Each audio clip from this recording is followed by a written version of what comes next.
Assalamualaikum warahmatullahi wabarakatuh. Perkenalkan, nama saya Pertiwati, saya mahasiswi dari UIN Hasdimber.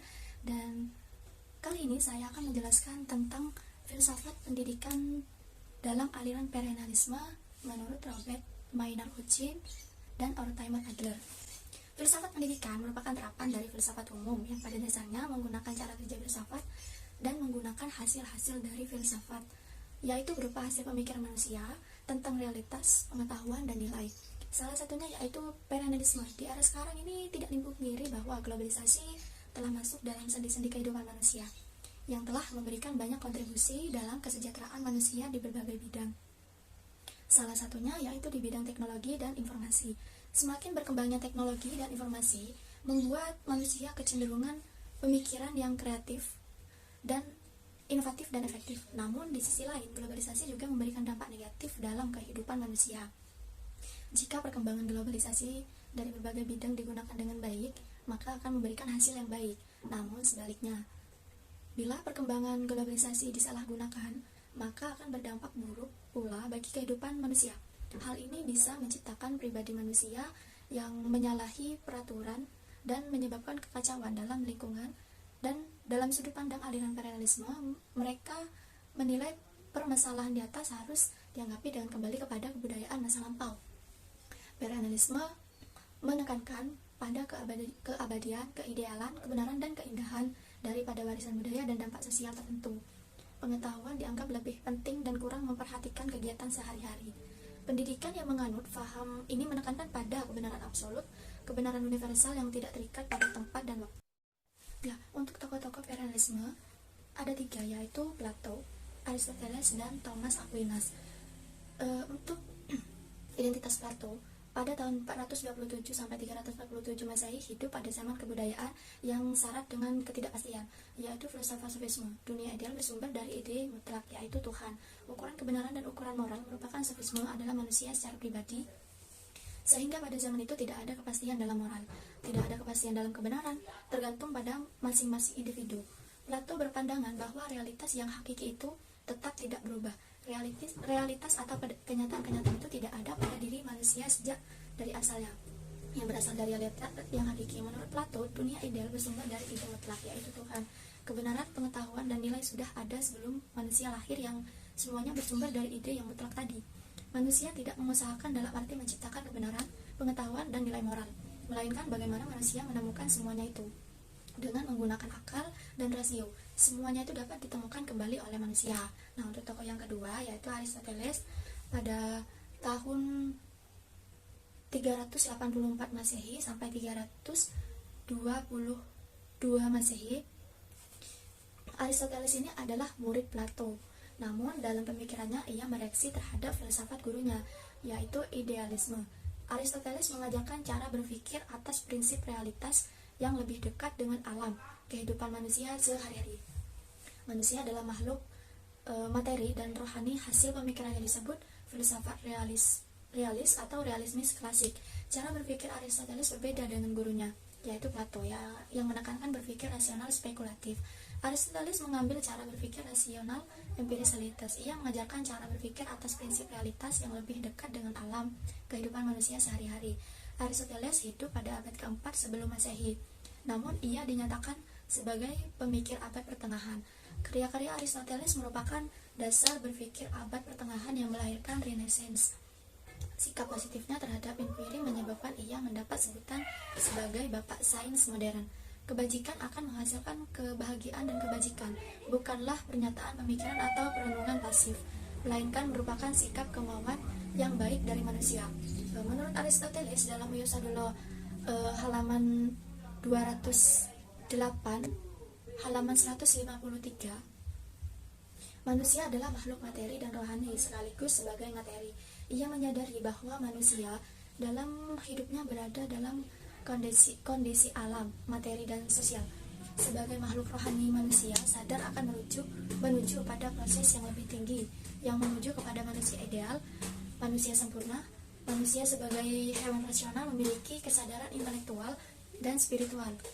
Ia hidup dalam alam materi sehingga akan menuju pada derajat yang lebih tinggi, yaitu kehidupan yang abadi. Yang ketiga yaitu Thomas Aquinas.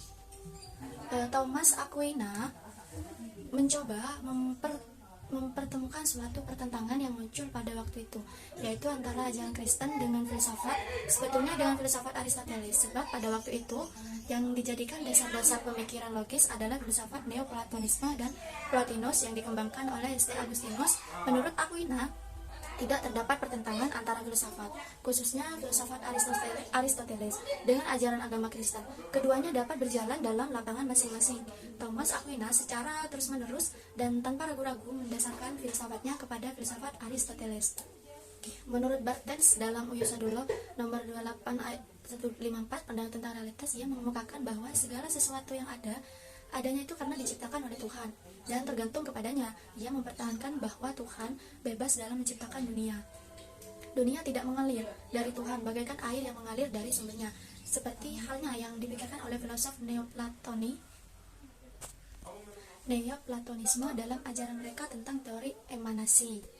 Thomas Aquinas menekankan dua hal dalam pemikiran tentang realitanya, yaitu yang pertama, dunia tidak diadakan dari semacam bahan dasar. Yang kedua, yaitu penciptaan tidak terbatas pada satu saat saja. Dalam masalah pengetahuan, Thomas Aquinas mengemukakan bahwa pengetahuan itu diperoleh sebagai persentuhan dunia luar dan oleh akal budi menjadi pengetahuan. Selain itu, pengetahuan manusia yang bersumber dari wahyu, manusia dapat memperoleh pengetahuan dengan melalui pengalaman dan rasionya dinilai. Ia mempertemukan pandangan filsafat idealisme dan ajaran gerejanya. Filsafat Thomas Aquinas disebut Thomisme. Kadang-kadang orang tidak membedakan antara Pyrrhonisme dengan Neoplatonisme.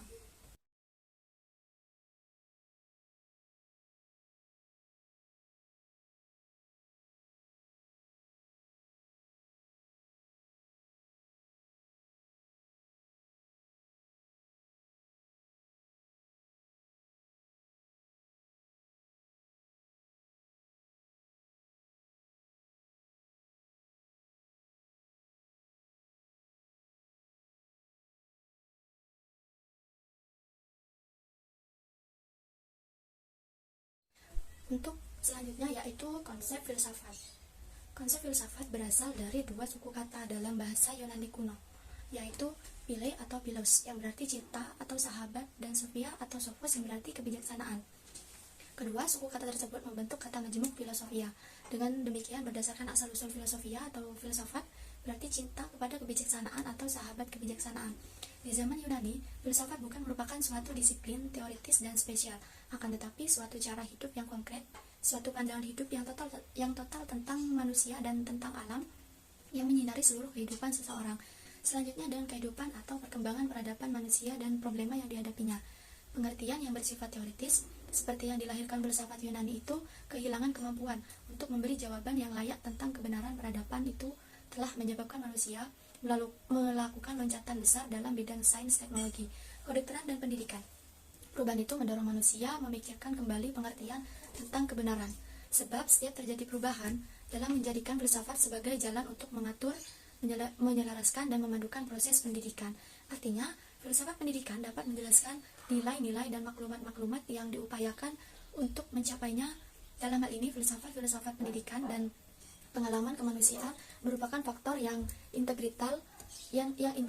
Filsafat pendidikan juga bisa didefinisikan sebagai kaidah filosof dalam bidang pendidikan yang menggambarkan aspek-aspek pelaksanaan falsafah umum dalam upaya memecahkan persoalan-persoalan pendidikan secara praktis menuju tabiat manusia.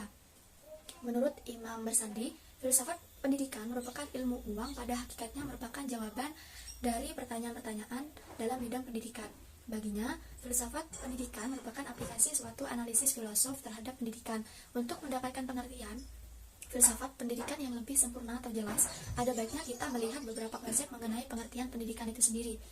Pendidikan adalah bimbingan secara sadar dari pendidikan terhadap perkembangan jasmani dan rohani anak didik menuju terbentuknya manusia yang memiliki yang utama dan ideal. Menurut John Dewey, filsafat pendidikan merupakan suatu pembentukan kemampuan dasar yang fundamental, baik yang menyangkut daya pikir atau intelektual maupun daya perasaan atau emosional.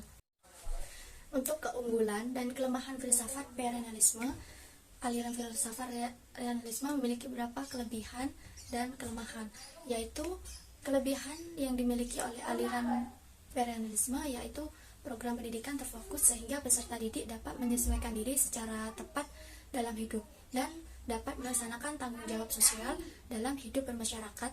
Peranan peserta didik adalah penguasaan pengetahuan yang handal sehingga mampu mengikuti perkembangan iptek.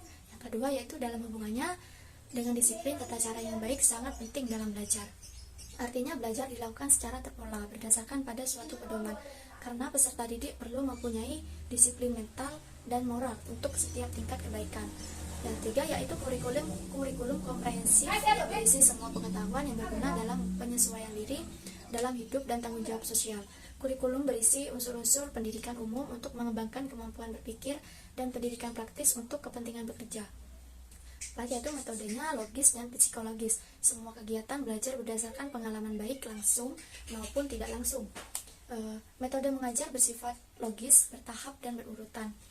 Untuk kelemahannya, yaitu yang pertama pada tingkat pendidikan yang paling rendah, anak akan menerima secara pendidikan yang sama. Menurutnya, pembawaan dan sifat manusia sama pada semua orang. Oleh karena itu, metode, isi, dan proses pendidikan harus seragam. Namun, tidak semua manusia itu sama dalam menangkap pelajaran karena kemampuan tiap orang berbeda-beda, sehingga harus disesuaikan dalam proses pendidikan. Kedua, yaitu kekeliruan menilai persepsi. Tidak ada penjelasan mengenai objek khayalan atau halusinasi. Semua persepsi tergantung konteks visual. Dua, yaitu aliran filsafat materialisme jika dibandingkan dengan aliran filsafat lain, aliran filsafat materialisme itu tingkatannya tidak sama. Materi selanjutnya yaitu implementasi atau perwujudan di Indonesia saat ini. Saat ini dilakukan dengan cara pembelajaran secara daring karena adanya wabah COVID yang terus meningkat. Ialah pembelajaran secara daring atau online menuntut tenaga pendidik untuk mampu berinovasi dalam melaksanakan pembelajaran. Pembelajaran seharusnya dirancang agar membawa peserta didik ke pengenalan nilai secara kognitif, penghayatan nilai secara efektif, dan akhirnya ke pengalaman nilai secara nyata. Dengan demikian, semua yang dipelajari harus bermuatan pendidikan karakter. Misi utama pendidikan tidak sekadar membuat peserta didik pintar dari segi intelektual, namun juga berkarakter baik. Misi tersebut tetap harus dijalankan apapun metode pembelajaran yang digunakan, baik secara konvensional maupun pembelajaran daring. Tenaga pendidik bertugas menuntun peserta didiknya agar aktif tanpa harus mengatakan bahwa ia harus aktif. Pendidik juga perlu merencanakan kegiatan pembelajaran yang dapat menimbulkan peserta didik aktif. Misalnya merumuskan pertanyaan, mencari informasi, mengumpulkan informasi dari sumber, mengolah informasi yang sudah dimiliki, berkonstruksi data, menyajikan hasil sehingga dapat menumbuhkan nilai-nilai karakter pada diri peserta didik melalui kegiatan belajar daring. Inovasi yang dapat pendidik lakukan untuk mengimplementasikan pendidikan karakter dalam pembelajaran daring dimulai dengan merencanakan pembelajaran yang menarik. Hal itu agar menimbulkan rasa ingin tahu peserta didik. Selanjutnya, dalam pelaksanaannya, pendidik dapat mengimplementasikan kedisiplinan dengan menepati waktu pembelajaran daring ataupun saat pengumpulan tugas. Pendidikan menguraikan materi dan memberikan soal yang mengandung nilai demokratis, semangat kebangsaan, cinta tanah air, peduli sosial, peduli lingkungan, dan cinta damai. Mengembangkan nilai demokratis dapat diwujudkan dengan diberikan soal-soal open-ended.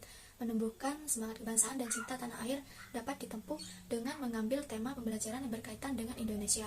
Sementara itu, nilai peduli sosial dan lingkungan hidup dapat dicapai dengan membentuk kelompok diskusi yang harus peserta didik lakukan secara daring, sehingga rasa cinta damai ada di diri siswa dan dapat tergugah. Untuk kesimpulan dari pembelajaran kali ini, yaitu aliran materialisme adalah merupakan aliran filsafat dalam pendidikan yang memandang bahwa kepercayaan aksiomatis zaman kuno dan abad pertengahan perlu dijadikan dasar pendidikan sekarang. Pandangan ini, aliran tentang pendidikan adalah belajar untuk berpikir. Oleh sebab itu, peserta didik harus dibiasakan untuk berlatih berpikir sejak dini. Materialisme ini juga memiliki formula mengenai jenjang pendidikan beserta kurikulum, yaitu pendidikan dasar dan sekolah menengah pendidikan dan juga perguruan tinggi. Untuk saran ini diharapkan untuk pemerintah, khususnya Kementerian Bidang Pendidikan dan Kebudayaan, hendaknya dengan bijaksana meletakkan kurikulum pembelajaran sesuai dengan landasan budaya bangsa Indonesia dan mengupayakan pengembangan sumber daya manusia pendidikan dan peningkatan sarana dan prasarana penunjang kemajuan pendidikan dalam rangka mencapai tujuan pendidikan yang sempurna dan berkarakter, karena tidak semuanya pandangan modern baik untuk pendidikan, akan tetapi kita tetap perlu melihat kondisi masa lalu yang dianggap tradisional atau klasik. Pengetahuan dasar tradisional seperti belajar membaca, berhitung, budi pekerti atau akhlakul karimah perlu diberikan kepada anak didik di zaman modern agar tujuan pendidikan dapat tercapai.